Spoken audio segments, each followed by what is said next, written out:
church mate mo siya or kung parehas kayo ng religion. Agree ko dyan. Ako Tama. nung hindi pa nakakaano sa Panginoon, wala akong tunay na kaibigan.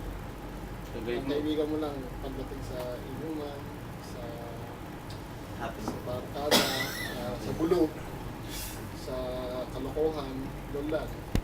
Pero pag yung totohanan, hanggat hindi nakakilala sa Panginoon yung kasama mo talaga, doon ka lang makakatagpo ng tunay na kaibigan. Ewan ko wala pa talaga simula nang lumaki ko. Kahit close na close mo siya, pero pagdating sa naglagan Pagipitan.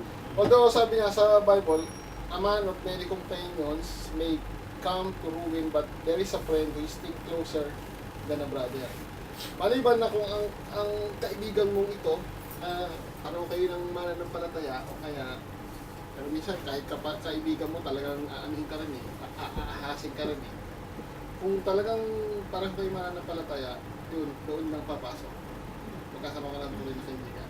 Dahil isa yung Tama yung isa sabi yung mo. basta may common denominator kayo Panginoon. Pero kung hanggat hindi siya mananampalataya magiging kaibigan mo, kaibigan ka lang hanggang sa mundo. Hanggang sa sarap, hanggang sa saya. Yung totoo, subukan yung maghanap ng talagang ewan ko lang, base na sa experience. Yun nga kuya ko. Ibig sabihin, may kaibigan talaga na masusubukan mo na kahit di pa sa nakakilala sa Panginoon, dahil nga doon sa hindi ka tinuri na iba, hindi ka kahit buhay niya, i-sacrifice sa iyo dahil tinuri ka niya iba. Hindi ka talaga niya, kahit sabi nga, walang bita, ibig sabihin, talagang, sabihin mo nga, buhay na niya, talagang inaano pa sa'yo dahil ganun ka niya Diyos. Kahit pwede niya isubo yung sarili niya dahil kaibigan ka niya matapit yan. Pero doon sa sinasabi mong isang manampalataya kaibigan mo, yun ang the best talaga. Kasi pareho ang pananaw niya pareho ang paniniwala niya sa Panginoon na ibig sabihin, pagdating ng panahon na sakaling na may problema yung kaibigan mo na to, ikaw mismo mag-aabot Sino ba sa atin dito? Magkakapatid sa Panginoon pag nakikita mo yung kapatid mo, katulad nyo, minsan nakikita nyo kung may malungkot ako, minsan may problema ako. Praise God, dahil may mga kapatiran tayo na nagpapaalala. Dahil alam mo yung ipapaalala nun, sasabihin, okay, talanin natin yung bunga. Yun pa lang yung salitang bunga. Doon pa lang, marireview ka na at maalala mo nga kung yung bunga ng banal espiritu na laging inaanong kaya doon sa akin. Ganda yung bunga. Naalala niya, baka Ang bato. Ibig sabihin sa ganung pagkakataon, may nagpapaalala sa iyo yung bunga na ibig sabihin tayo isang manampalataya namumunga na tayo tapos biglang nabato, nalaglag, patay.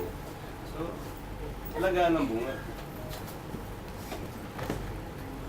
Kanina ko dito baso.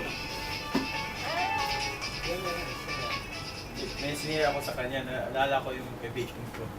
Attend kami ng camp, yung yung youth camp. Nung nagkaano na ng mga gamit, ako may toothbrush siya, walang toothbrush.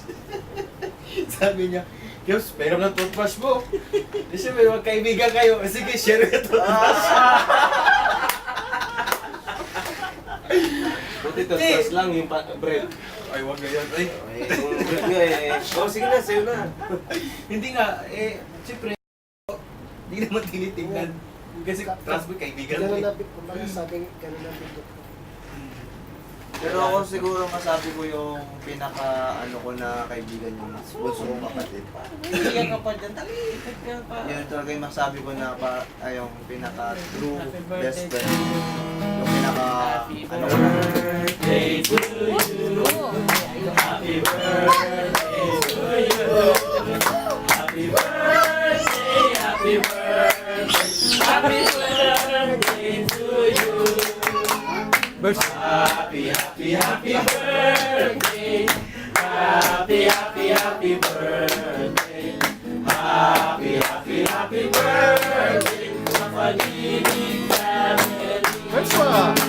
Tumatanda ka na pero di namin alam. Sa pag-ibig sa iyo kami tuwan-tuwa.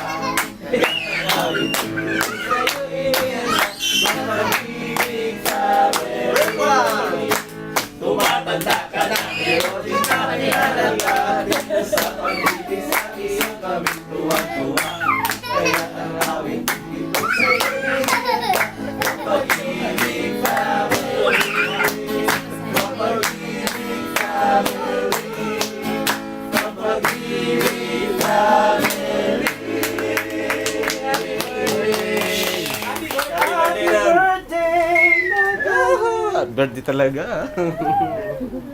Okay. Okay. Yung masabi ko kanina nga, yung masabi ko na pinaka-true best friend ko talaga yung nakababata akong kapatid.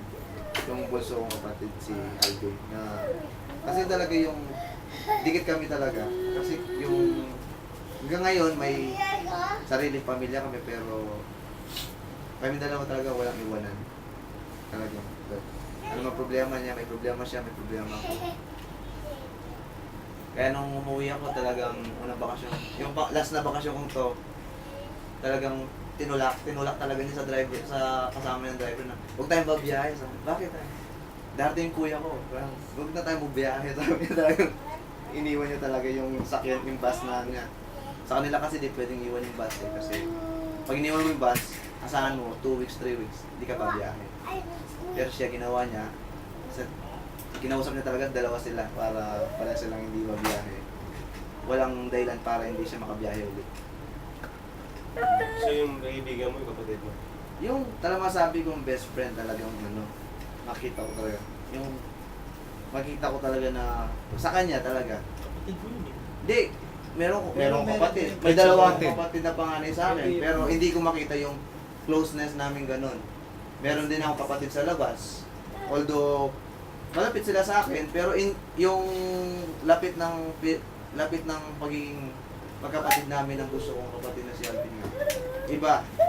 Hindi ko naman sinasabi na spoiled siya sa akin o ano, pero iba talaga yung ano namin dalawa. Pero nag-aaway din kami nun. Pero siyempre, meron time na nagkakatampuhan, ganyan. Alam ko yung ugali niya, alam niya yung ugali ko.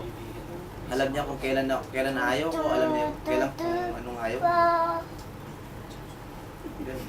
Parang kami rin ni Kuya Kiams. Wow. Hindi, totoo. Si Kuya Kiams, sasabihin ko talaga na tunay na kaibigan siya. Kasi Thank you, friend. kahit... Hindi, totoo. May katugtong. Hindi, totoo yan. Si Kuya Kiams, ano siya, kahit sabihin mo na minsan nega siya pag umalis. Hindi, totoo yun. Yung pag-ano niya sa akin. Pero totoo siya na ano, pag talagang mali naman talaga ako, sinasabihan niya ako. Tsaka Ayaw mo umamin na?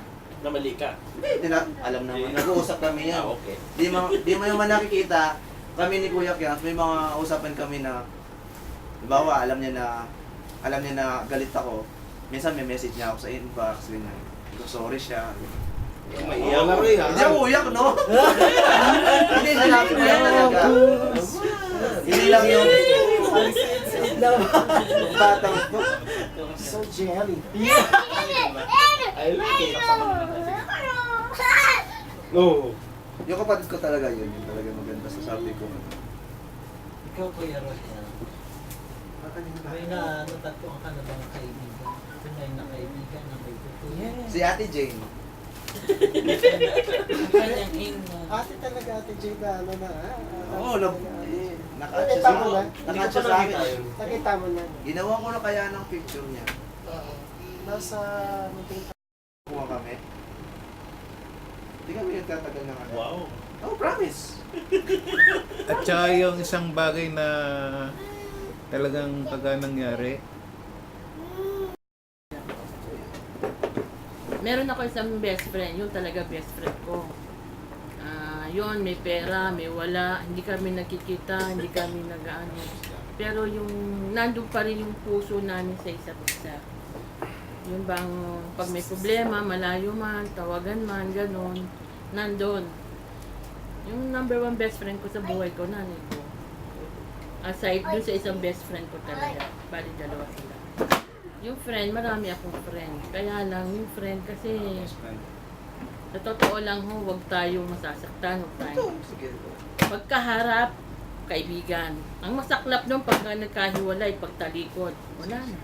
Diba? May kapintasan na sa bawat isa, may ano na, mahirap eh. Hindi, ito totoo, totoo. Kahit kayo na-experience niyo, di ba? Ako na-experience ko rin yun. Kaya masarap yung friend na lang. Wag na natin sabihin na, oy, best friend ko yan. Kasi ipokrita yun eh. Kahit na ho nasa Panginoon Diyos tayo, kahit na po nasa Kanya tayo, marami pa rin po kulang para sa buhay natin. Hindi mo tayo nagiging perfecto, hindi tayo umaten ka nga. Kasi karamihan sa gawain nakita ko na lahat eh, mga attitude ng bawat isa. Hindi lang dito, sa iba. Yun ang nakita ko na mahirap baguhin, parang napakahirap. Attend ka ng attend, puri ka ng puri, pasalamat ka ng pasalamat, umiyak ka, ganito ka, ganito.